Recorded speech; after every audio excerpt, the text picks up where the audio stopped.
معتکفین کے لیے جہاں جہاں اجازت ہے ان میں سے ایک مسئلہ یہ بھی ہے، اگر کوئی قاضی یا جج رمضان المبارک میں اعتکاف بیٹھ جائے، یا کوئی لوکل آدمی ہو پر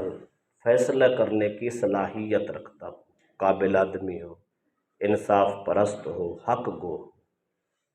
وہ اگر اعتکاف بیٹھ جائے، اس کے پاس مسجد میں کوئی مقدمہ آ جائے اور ایسا مقدمہ ہو جس کے گواہ موقع پہ موجود ہو، تو وہ قاضی ہو یا فیصلے کرنے کی صلاحیت رکھنے والا آدمی اعتکاف بیٹھا ہو تو اس کو اجازت ہے لوگوں کا مقدمہ سنے، گواہوں سے گواہی لے، مسجد میں بیٹھ کے ان کا فیصلہ سنا۔ امام شافعی نے اپنی کتاب الام میں ان الفاظ کے ساتھ اس مسئلے کو ذکر کیا، فرماتے وَلَا بَأْسَ أَن يَقْضِيَ وَإِن كَانَتْ عِنْدَهُ شَهَادَةٌ فَدُعِيَ إِلَيْهَا فَإِنَّهُ يَلْزَمُ أَن يُجِيبَ۔ امام شافعی فرماتے ہیں اگر ایسا آدمی قاضی یا ایسی صلاحیت والا آدمی اعتکاف بیٹھا ہو، لوگ اس کو فیصلہ کرنے کی دعوت دیں،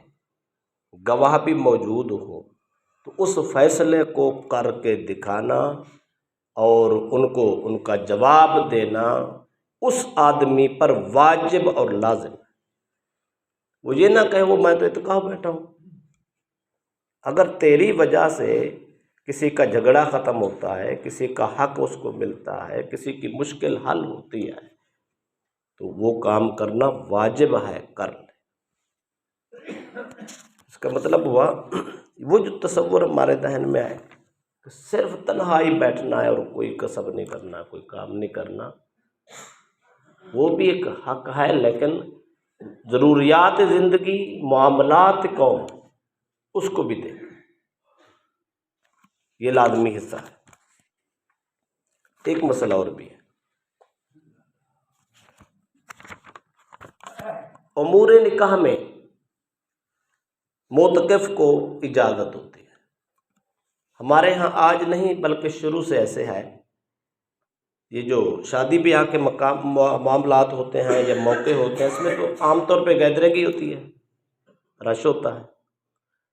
پہلے زمانے میں مسجدوں میں نکاح کثرت سے ہوتا تھا، باہر نکاح کم ہوتا تھا، اور اگر آج بھی کوئی شخص مسجد میں نکاح کا پروگرام کرنا چاہے تو وہاں بیٹھے ہوئے جو معتکفین ہوتے ہیں ان کو اجازت ہے وہ اس اجتماع میں، اس پروگرام میں اور اس گیدرنگ میں وہ شامل ہو سکتے ہیں، کیونکہ نکاح کا جو پروگرام ہے وہ بھی تو ایک نیکی ہے، وہ بھی عبادت ہے، سنت کی پیروی ہے۔ حتیٰ کہ علماء نے کہا ہے کہ اگر اعتکاف والا آدمی لوگوں کو اس نکاح میں آنے کی دعوت بھی دے تو اس کو اجازت ہے، دعوت بھی دے کے بلا سکتا ہے، اور اس نکاح جس آدمی کا کیا جائے اس کو مبارکباد بھی دے سکتا ہے۔ یہ نہ سمجھو بس ٹھیک ہے جی ٹھیک ہے میں بیٹھا تھا، شریک ہو گئی، اب بات ختم ہو گئی، نہیں، اس کو مبارک بھی دے سکتا ہے، مبارک دینا کوئی حرج نہیں ہے۔ ہاں اگر کسی آدمی کا نقصان ہو جائے، وہ آدمی مسجد میں آ جائے، اس کی تعزیت بھی کر سکتے ہیں، اس کے ساتھ دکھ بھی کر سکتے ہیں، اس کا احساس ہمدردی بھی کر سکتے ہیں، ان باتوں کی بھی ان کو اجازت ہے۔ اگر دو آدمی لڑ پڑے تو ان کے درمیان صلح اور صفائی بھی کرا سکتے ہیں۔ امور مباح جائز، اس پر میں جمہور علماء کی عبارت پڑھ کے بتا دیتا ہوں۔ وہ فرماتے ولا بأس للمعتکف ان یبیع ویشتری، اعتکاف کرنے والے کے لیے کوئی حرج نہیں ہے، اگر اس کو ضرورت ہے تو خرید و فروخت کر سکتا ہے، ویتزوج، نکاح کر سکتا ہے، نکاح کی محفل میں شرکت کر سکتا ہے، ویراجع، اپنے اسباق کو بار بار رپیٹ کر سکتا ہے، کچھ پڑھا ہے، کچھ یاد کیا ہے، کچھ سنا ہے، اس کو اگر دہرانا چاہے تو وہ بار بار اس کو دہرا بھی سکتا ہے، کوئی حرج نہیں ہے۔ ویلبس، لباس بدل سکتا ہے، ویتطیب، خوشبو لگا سکتا ہے، ویدہن، تیل لگا سکتا ہے، ویأکل، کھانا کھا سکتا ہے، ویشربا اور پانی وغیرہ مشروبات پی سکتا ہے، بعد غروب الشمس الی طلوع الفجر، غروب سورج سے صبح صادق تک، یہ جو کھانے پینے کا معاملہ ہے اس کی شرط لگا دی۔ وَيَتَحَدَّثَ مَا بَدَا لَهُ بَعْدَ أَلَّا يَكُونَ مَاثِمًا، ایسی گفتگو بھی آپس میں بیٹھ کے کر سکتے ہیں جو گناہ نہ ہو۔ اگر گناہ ہو، گلہ شکوہ غیبت، اگر ایسے معاملات ہوں تو پھر وہ منع ہے۔ اگر نیکی کی بات ہے تو وہ کر سکتے ہیں، کرنی چاہیے۔ وَيَنَامُ فِي الْمَسْجِدِ، اعتکاف والا مسجد میں سو بھی سکتے، یہ ساری چیزیں جائز ہیں، ان میں کوئی منع نہیں ہے۔ ایک اور بات بھی ہے، خاموشی سے بیٹھ جانا، اعتکاف کرنے والا خاموشی سے ہی بیٹھا رہے، اس بات میں کوئی شک نہیں ہے۔ زبان کی حفاظت کرنی ہو یا اپنے آپ کو ایک ترتیب میں لانا ہو، اپنے آپ کو سلجھانا ہو، تو بزرگوں نے بہترین طریقہ خاموشی لکھا ہے، خاموش ہو جائے۔ خاموشی میں بڑی حکمتیں ہیں، بڑے راز ہیں، کئی گناہوں سے، کئی باتوں سے آدمی بچ جاتا ہے۔ لہذا اعتکاف والا آدمی اگر خاموشی اختیار کرے تو وہ کر سکتا ہے، لیکن اتنی خاموشی کی اجازت نہیں ہے کہ انسان کے سامنے غلط کام ہو رہا ہو، گناہ ہو رہا ہو، برائی ہو رہی ہو، وہ خاموش ہو کے بیٹھا۔ کیا ہے جو قفل مدینہ لگا، میں نے تو بولنا ہی نہیں۔ برائی سے روکنے سے منہ بند رکھنا، اس کی کوئی اجازت نہیں۔ ہاں، اگر فضول باتوں سے آپ نے احتیاط کی ہے، خاموشی اختیار کی ہے تو کر سکتے ہیں۔ اس پر ایک واقعہ علماء نے لکھا ہے، یہ حدیث پاک کا واقعہ ہے، امام احمد بن حنبل اس کو نقل کر رہے ہیں۔ وہ فرماتے ہیں ایک خاتون نبی اکرم صلی اللہ علیہ وسلم کی خدمت میں آئی، اس نے آ کے کہا یا رسول اللہ صلی اللہ علیہ وسلم، میں چاہتی ہوں کہ میں جمعہ کا روزہ رکھوں اور اس دن کسی سے کوئی بات نہ کروں، سارا دن روزہ ہو، زبان میری بند، یعنی جسم کو بھی روزہ ہو، زبان کو بھی روزہ ہو، میں ایسا روزہ رکھنا چاہتی ہوں۔ تو رسول اکرم صلی اللہ علیہ وسلم نے جواب دیا، سرکار فرمایا لا تصم یوم الجمعۃ الا فی ایام هو احدها، سرکار فرمایا اکیلے جمعے کا روزہ نہ رکھیں، ہاں ایسا کر لو، ایسے ایام منتخب کر لو ان میں ایک جمعہ بھی آ جائے، مثلا بدھ جمعرات جمعہ کا رکھ لو، جمعہ ہفتہ اتوار کا رکھ لو، جمعے ہفتے کا رکھ لو، جمعرات جمعہ کا رکھ لو، تنہا ایک دن کا روزہ نہیں رکھنا چاہیے، یہ نفلی روزوں میں مکروہ ہے۔ دوسری بات فرمایا اوش فی شہر، یا پورے مہینے کا انتخاب کر لو کہ میں نے اس مہینے روزے رکھنے ہیں، جو اسی میں جمعہ بھی آ جائے گا، کیونکہ بعض اوقات نا کسی آدمی کا رجحان ہوتا ہے، یا اس کی طبی خواہش ہوتی ہے، یا اس کو شوق ہوتا ہے، یا ایک دن سے اس کو زیادہ محبت ہوتی ہے، تو محبت کرنا منع نہیں ہے، مشابہت منع۔ تو رسول اکرم صلی اللہ علیہ وسلم پھر ایسا کرو نا، کوئی ایک مہینہ منتخب کر لو، پھر میں اس مہینے روزہ رکھوں، جب مہینہ رکھو گے اسی میں جمعہ بھی آ جائے گا، وہ تیری وہ خواہش بھی پوری ہو جائے گی، مزید عبادت بھی ہو جائے گی۔ رہ گیا دوسرا مسئلہ کہ میں چاہتی ہوں روزہ رکھوں، روزے کے ساتھ زبان بند رکھوں، خاموش، کوئی بات نہ کروں، تو رسول اکرم صلی اللہ علیہ وسلم نے فرمایا اما اللہ تکلم احدن فلعمری لان تکلم بمعروف وتنہا عن منکر خیر من ان تسکت،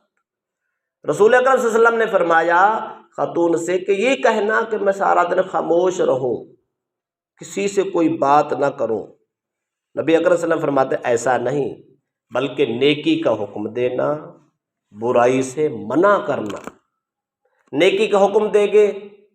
تب بھی زبان چلائیں گے، برائی سے منع کریں گے تب بھی زبان سے بولیں گے۔ سرکار نے فرمایا یہ دو کام کرتے رہنا خیر من ان تسکت، خاموش رہنے سے بہتر ہے۔ یہ منت مان لینا یا ایسا کوئی روزہ رکھ لینا یا ایسا تصور کر لینا، اپنے آپ کو پابند کر لینا میں نے بولنا نہیں ہے، کیا حکمت ہے؟ زیادہ سے زیادہ بندہ اپنے آپ کو روکنے کی عادت ڈال سکتا ہے۔ تو روکنا تو ہے برے کاموں سے، خود کو برے کاموں سے روک سکتے ہیں، اس کا یہ مطلب تو نیکی کے کاموں سے بھی روک لیں، میں نے جی نہیں بولنا۔ سرکار نے فرمایا نیکی کا حکم دینا چاہیے، برائی سے منع کرنا چاہیے، اور یہ عمل جو ہے خاموش رہنے سے بہتر ہے۔ ایک آدمی کہے میں نے کسی کو کچھ نہیں کہنا، بس خاموش ہی رہنا ہے، خاموش ہی رہنا ہے، خاموش رہنا، میرے سامنے غلطی ہو رہی ہے میں خاموش ہوں، کچھ کا کچھ ہو رہا ہے میں خاموش ہوں، کیا ہے میں نے کہا جی میں نے خاموش رہنا۔ یعنی ایسے فضول کام کرنے سے شریعت منع کرتی ہے، اچھے کام کرنے کی شریعت ترغیب دلاتی ہے۔ اس میں ایک اور بات بھی ہے، کچھ لوگ کہتے ہیں جی ٹھیک ہے جی بالکل تنہا ہو کے بیٹھ جائیں، کسی سے کچھ نہ کہیں، کوئی بات نہیں ہے، بس اللہ اللہ کریں، اپنی سوچیں کسی کی نہ سوچیں۔ یہ تصور بھی غلط، اپنی سوچیں کسی کو کچھ نہ کہیں، یہ غلط ہے۔ کیوں؟ اس لیے کہ ایسا کرنے سے اللہ کی طرف سے عذاب آتا ہے۔ امام مالک نے موطا میں ایک بات لکھی ہے کو حضرت عمر بن عبد العزیز بیان کرتے ہیں۔ وہ فرماتے ہیں ان اللہ تبارک و تعالی لا يعذب العامۃ بذنب الخاصہ، خاصوں کے گناہوں کی وجہ سے اللہ عام لوگوں کو عذاب نہیں دیتا۔ یعنی کسی خاص لوگوں نے کوئی جرم کر لیے تو پھر عذاب صرف ان کو ہوتا ہے، پوری قوم مبتلا عذاب نہیں رہتی۔ ولیکن اذا عمل المنکر جہارا استحق العقوبۃ کلہ، ہاں اگر اعلانیہ طور پہ گناہ عام ہو جائے، ہر عام و پاس کرتا پھرے، ہر بندہ دندناتا پھرے، گناہ عام سریاب ہو رہا ہے، کوئی روکنے والا نہ ہو، تو اللہ ساری قوم کو عذاب میں مبتلا کر دیتا۔ یہ بات کرنے کے بعد ایک انہوں نے واقعہ بھی لکھا ہے، بلکہ یہ حدیث پاک کا واقعہ حضرت جابر اس کے راوی ہے، امام بہقی نے شعب الایمان میں،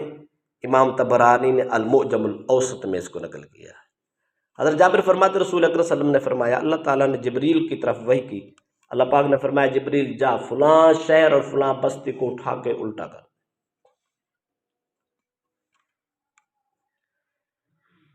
تو جبریل امین کہنے لگے یا رسول اللہ، یا اللہ آپ کا حکم تو میں ضرور مانتا، لیکن میرا ایک سوال بھی ہے، اس بستی میں ایک ایسا نیک آدمی ہے، ایسا صالح آدمی ہے، آنکھ جھپکنے کی دیر بھی نافرمانی اس نے نہیں کی، اتنا صالح انسان۔ اللہ پاک نے ان کو پھر فرمایا اقلبھا علیہم، ان پوری بستی والوں پہ ان کی بستی اٹھا کے الٹی کر دے۔ کیوں؟ فرمایا اس لیے فإن وجہہ لم یتمعر فی ساعۃ قط، سرکار نے فرمایا بے شک اس میں ایک ایسا آدمی ہے جس نے ایک آنکھ جھپکنے کی دیر بھی گناہ نہیں کیا، لیکن باقی ساری بستی کے لوگ دناتے رہے ہیں، سریعام گناہ کرتے ہیں، اللہ نافرمانیاں کرتے ہیں۔ وہ اس صالح انسان کے سامنے گناہ ہوتا رہا، پاپ ہوتے رہے، سیاہیاں ہوتی رہیں، سب کچھ ہوتا رہا، اس کے کبھی دل میں خیال نہیں آیا اور اس کے چہرے پہ بال نہیں آیا یار معاشرہ میرا برباد ہو گیا۔ اس کو اپنی پڑی ہوئی ہے، فرمایا جس کو اپنی پڑی ہو، قوم کی فکر نہ ہو، اس کی عبادت کی مجھے ضرورت نہیں ہے، اس کو بھی اٹھا کے الٹا کر دے، پوری بستی کو اٹھا کے الٹا کر دے۔ اگر ایک آدمی خاموشی کا مظاہرہ کرے، بس خاموش ہو جائے، میں کسی کو کچھ نہیں کہنا جی، کسی کو کچھ نہیں کہنا، اپنی سوچو کسی کی نہ سوچو، یہ تصور غلط ہے۔ اور کم از کم حق تو کہو، سچ تو کہو، کسی کی برائی تو روکو، نیکی کا حکم تو دو۔ یہ کون سا روزہ ہے اور یہ کون سی خاموشی ہے، یہ کون سی تمہاری نظر ہے کہ تم نے خود اپنے آپ کو بچانے کے چکر میں پڑ کے کسی کو کچھ نہیں۔ آج کل اس زمانے میں جس وقت آپ اور ہم زندگی کے سانس لے رہے ہیں، اس میں بہت بڑا فتنہ ہے، گناہ دے کے جا رہے ہیں، نہیں روکنا، کوئی چھوٹا کر رہا ہے تو نہیں روکنا، بڑا کر رہا ہے تو نہیں روکنا، کو تو چھوڑو جی ان کا کام ہے، چھوڑو ان کا کام نہیں ہے، یہ ہم سب کا کام ہے، ہم سب نے منع کرنا، گناہ سے ہم سب نے منع کرنا۔ اگر دیکھتے ہیں کوئی غافل ہیں، لوگ بالکل سست ہو گئے ہیں، عبادت کی طرف رجوع نہیں ہے، تو ان کو کہنا ہم سب کا حق ہے، ان کو کہنا بھی ہے، برائی سے منع بھی کرنا، یہ دونوں کام ایز اے امتی ہم سب پر ہماری ڈیوٹی ہے، ہم پہ واجب ہے۔ لہذا ایسی منت بھی نہیں ماننی جو فضول ہو، اور ایسے کاموں سے بھی نہیں بچنا جس میں قوم کا بھلا ہو۔ وہ سب نے کرنا ہے، اپنی طاقت بساط مطابق کرنا ہے، کرتے رہیں گے تو بھلا ہوگا، نہیں کریں گے تو عذاب کا انتظار کرنا ہوگا۔ اللہ پاک